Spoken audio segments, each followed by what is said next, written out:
Thank you. That was very pretty.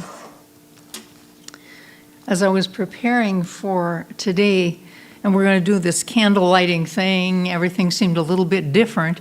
And then I was reading the pages of my morning reading. One I read is from Daily Word, and one of them I read is from the Science of the Mind. And Science of the Mind, I'm talking like Dee Ray. She always called Science of the Mind. Science of the Mind. And one of the things, I want to repeat this thing that Ernest Holmes said, because I think it's kind of important for us to remember what his thoughts were. And he said this: God, the divine, never had but one son. This son is being born at every season, in every place, through all races, and in all nations. Every birth is a divine event. Every conception is immaculate. And this woman that wrote the affirmations for December, her name is Dr. Chris Alexander, she writes, I find it meaningful to remember that just as the sun is always present, with its light obscured only by Earth's rotation, spirit is always within me, even if my perception and awareness fluctuates. Spirit is always everywhere, and we have that spirit within us. And I mean, this is what we say over and over again because it's the truth. And if we can really absorb this, and I'm going to read a page from, this was yesterday's page in Daily Word. This is a publication from Unity, but I find it delightful as well. This was from the Saturday the 21st, which is the solstice. No matter the amount of darkness that surrounds me, the illumination that comes from the light of God within me shines brightly. This awareness blesses me and helps me maintain my perspective about the shifting state of the world and the changeless nature of God. Just as certain times of the year are darker than others, certain times of life are dark while others are lighter. Yet the light of God is eternal and unchanging. I place my attention on the light of God, which shines brightly within me. On my darker days, it's the light that sustains me. During easier times, I shine my inner light into the world and illuminate the ways for others. Boy, I just think if you can grasp those two little thoughts, you may be dismissed. I just think that was so rich that I wanted to share it with you today. You know, light is so important to human beings. Yeah, I'm sure some of you do that thing where you sit under that light and it gives you light so that it makes you feel better. I think last week, Colleen W., did you mention something about this town in Norway called Ryuken? Yeah. What was going on in Ryuken then? There was a swan chick that was stuck in the ice. Okay, all right. She did a reading about this swan chick. But then, as I was reading this, and I've told this story before because I think it's really interesting about Ryuken, Norway. And there they get from October to March, they do not see the sun directly in their village. They are just like in a shadow the whole time because of the mountains around them. And this is how important light is. What they did several years ago, I've been telling this story a long time. I should double check, make sure they're still doing it. But they put mirrors, big reflective mirrors up in the mountains around their little village so that at certain times of the day, the sun would shine on those mirrors and reflect the sunlight into their village so they could go to their marketplace or their city center and sit in the sun. I just find that remarkable. But light is so important to all of us. And on the other hand, another thought on the subject is a French author named Albert Camus, and he said, "In the depth of winter, I have finally learned there lies within me an invincible summer." Now, to me, that invincible summer is that light It's always there, no matter middle of the winter or the further down we go, the problems that we might encounter in our lives. So the gist of this message is that when our lives look bleak, we are reminded that there's a path of light for us, even when we can't see the way. It is there for us, and we can take that path, and it will shed more and more light into our lives. One of the writers for our Science of Mind magazine is a guy named Rocco Errico, and he writes this: as we realize our Christ consciousness, I call that Christ consciousness, it's kind of a mystic word to me. I like to think of Christ consciousness as simply the power of God within us. Spirit of God within me is Christ consciousness. And he says, when we realize our Christ consciousness, we become fulfilled individuals, mature and complete. We don't need anything else. One of the things that was part of our little series here was this idea that we're pre-approved. We are pre-approved. We got this light within us. Nothing else has to happen for us to be okay in the mind of spirit. We are okay. We have that light within us. And so what did Jesus say about all this? He told parables, and one of the parables that he told was, well, this was a story. I don't know. It's probably, some of the parables I think were completely made up, just stories. But he knew Martha and Mary. I think that was probably real people in his life. They were friends, and he'd go to their house. And he went to their house, and Martha was the one that she's buzzing all over. She's cleaning the house, she's cooking, she's being the hostess with the mostest. Mary, she's sitting at Jesus' feet listening to him talk. Martha's getting a little ticked off. She's working hard, she's sweating. Mary's sitting there just enjoying Jesus. And Martha goes up to Jesus and she says, Jesus, why don't you tell her to get up and help me? This isn't really fair.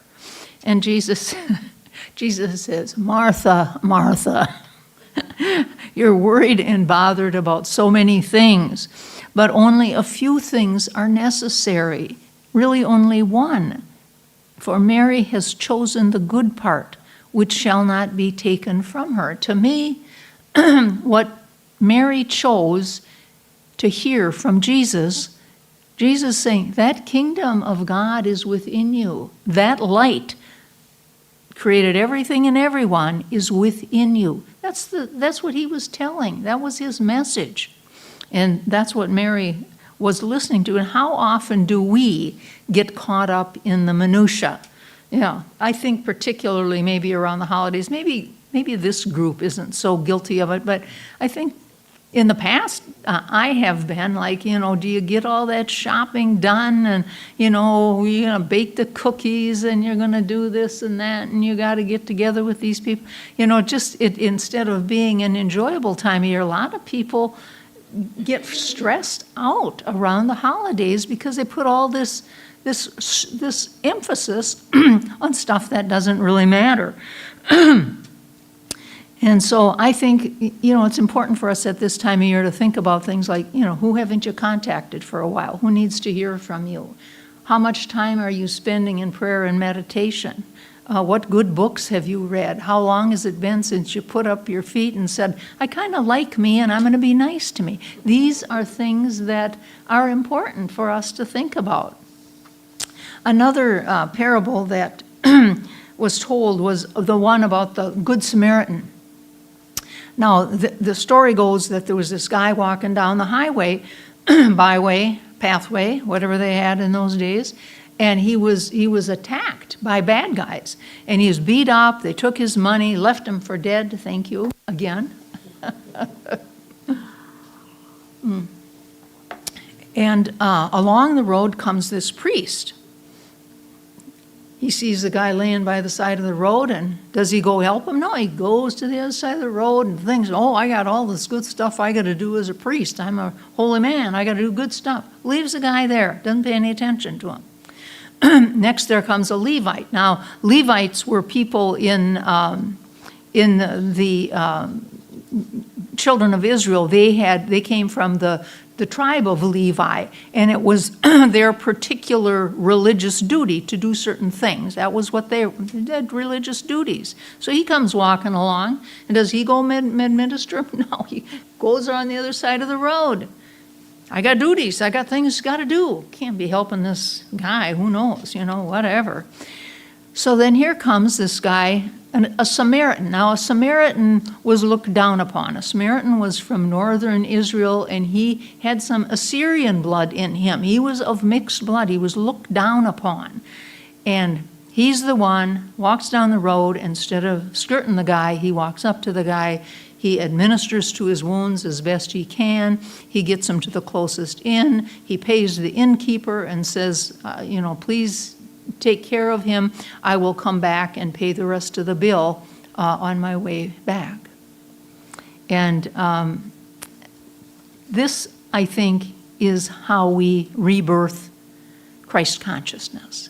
This is what it's all about. It's all about showing mercy and compassion, not just to our neighbors or our relatives, but to anybody, to people that we don't even know, to the less fortunate. Now today, we're going to have an opportunity to set an intention and open our heart to unconditional love. And we're going to do this as we do this lighting of the candles. So this is kind of a rebirth of our Christ consciousness. It has to do with openness and setting intentions to do our best. So I'm shifting gears here to go into this candle lighting. And Reverend Debbie had given me some notes that she's used in the past about the solstice. And that's what was going on yesterday, the shortest amount of sunlight and the longest, darkest day of the year. And in a spiritual sense, it's a reminder that in order for a new path to begin, the old one must end, and that spring will come again. And far back as history goes, we hear stories about people acknowledging the solstice being celebrated. And in Babylon, this date was marked by the beginning of 12 days of struggle between chaos and order. Other cultures like the Hindu, Chinese, Celtic also viewed this as a time for reversing orders and rules. The Romans feasted and gambled in order to combat the forces of gloom. My goodness, it's dark, let's party. Way back, everybody has been celebrating this. Celebrations continue today. In Italy, it's the burning of the Yule log. In Greece, I was going to look this up and I'd see if they're still doing it. In Greece, women dress in white and dance in the streets, known as the Festival of Wild Women. In Sweden, young girls wear a wreath of candles and awaken their families with cake and song. It's believed that the Romans moved Christmas to December 25th to allow the church to join in this celebration of renewal. They were missing out on all the partying. And so they actually moved the date, and that happened somewhere around 300 AD. It is around the same time that the first recorded candle lighting took place in Moravia, a small European nation now absorbed by a larger one, the Czech Republic. Worshippers called Moravian Brethren filed into the churches at midnight on Christmas Eve, where there was a large candle lit, gleaming in front of the pulpit as a symbol of the eternal light that lighteth every man who comes into the world. The brethren lit small candles and sang carols. They left and they took the small candle home to be in the window of the house. It stood as a Christmas blessing to all within and without. Today, we participate in our candle lighting as an opportunity to recognize that we too have within us the eternal light of God. Just remember that. We all have that all the time. We see that light as expressed in the qualities of God that we talk about,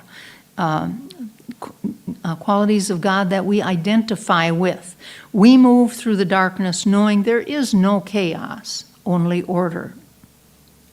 Today we celebrate this season of renewal in birth by releasing our resentments, letting go of our regrets, and focusing on our gifts of love and light. And next week, we're going to continue this, where we do the flash paper and burn what we want to get rid of, say goodbye to, and write on our white stones an intention for the next year. So I would invite those of you who have something to read, one of the qualities of spirit, to come forward. And I believe Karen has to light the first candle. And Jeff will light the last candle. Today we light the Christ candle in recognition of the Christ consciousness within each and every one of us. That's the large candle in the center here. And from that flame, we light 7 candles of truth representing qualities of God. As we light each candle, feel, sense, and know this truth as the truth of your being. It is your very nature. Should I read behind the, there or here? I think you can just read No, it they there. can't hear it on the internet. Oh, okay, all right. I'll do it over there. Okay.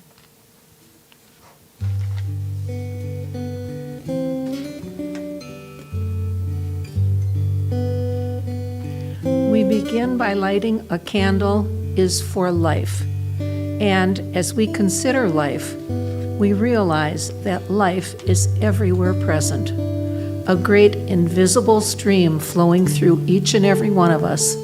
As we light this candle, we honor that one life. Say to yourself, there is only one life. That life is God's life, and that life is my life now. And hear the indwelling Christ within respond, I am the way, I am the truth, I am the life. And you could just come. Come this way? Yeah, just, Okay.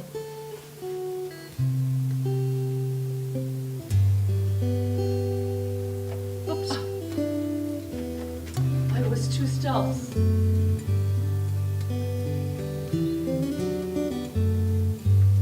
There we go. Okay. We light the candle for light, recognizing that the light of God is the only presence and the only power that there is. There is no separation. We are always walking in the light.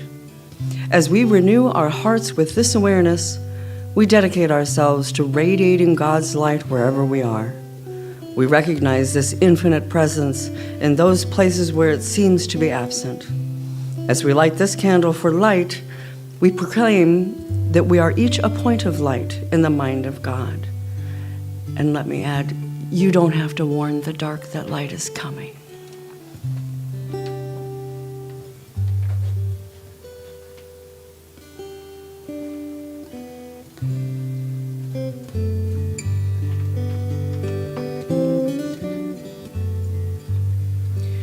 This candle is for joy, the highest expression of God.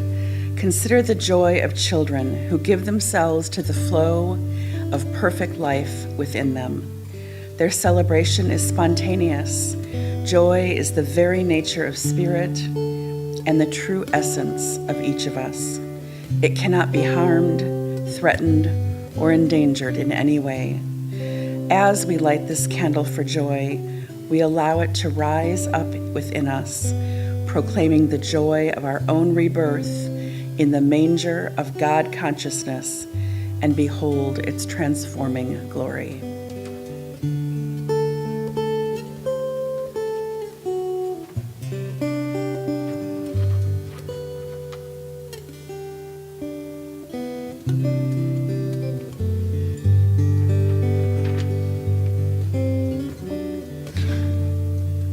This candle is for love, the birth of love happens within each of us every time we make room for that Christ consciousness in our hearts and our lives, and we are transformed. Fear and doubt disappear. Confidence and security take their place, and all challenges, great and small, yield to a deeper understanding of the love of our own soul. As we light the candle for love, we each affirm, I am a point of love within the heart of God.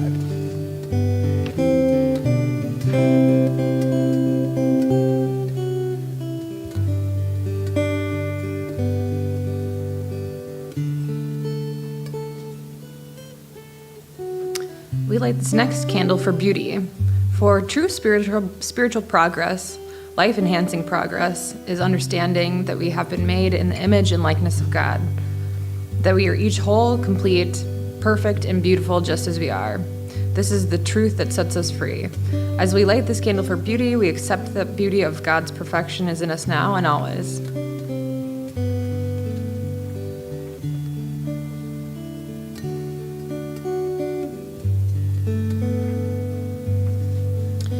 We light this next candle for service. When we set aside the littleness of our experiences and step into harmony with Spirit's givingness, God's greatness, we are called to be of service to each other and to those in need. We take a moment today to be grateful for the gift of each other, the gift of community, and the joy of membership in this divine life stream called humankind. As we prepare for our offering to give our gifts in this form, we dedicate ourselves to being of greater service to the world.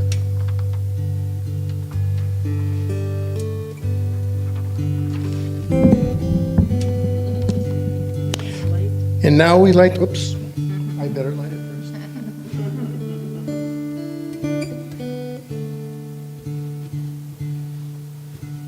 And now we light the candle for peace. Jesus, the Master Teacher, said, "My peace I give unto you." He came to bring peace, but the gift is only ours if we make room for it in our heart. The world appears to be in conflict, so let us turn our attention to what we know to be true. Let us keep our mind on God so that we may bring love where there is hatred, joy where there is sorrow, and peace where there is chaos. Let each one of us be the calm in the eye of the storm, a center for peace in the world. Thank you. Now, would you take your candles and make sure everyone seated here has their candle lit as well?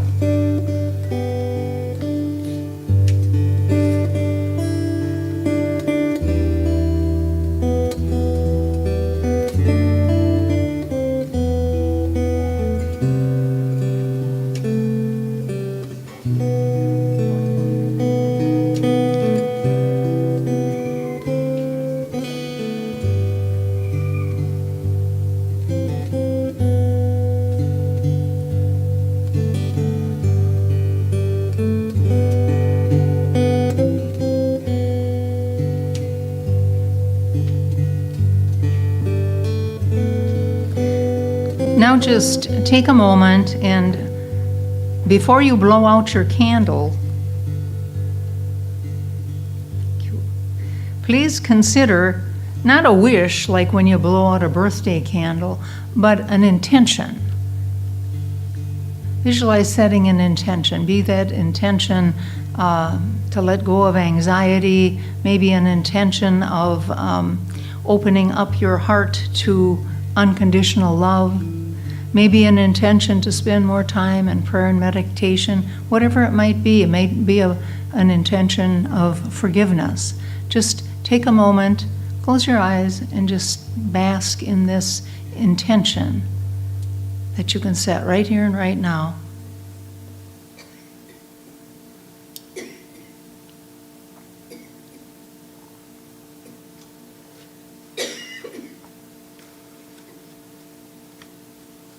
And when you're comfortable, bring your consciousness back to where we are,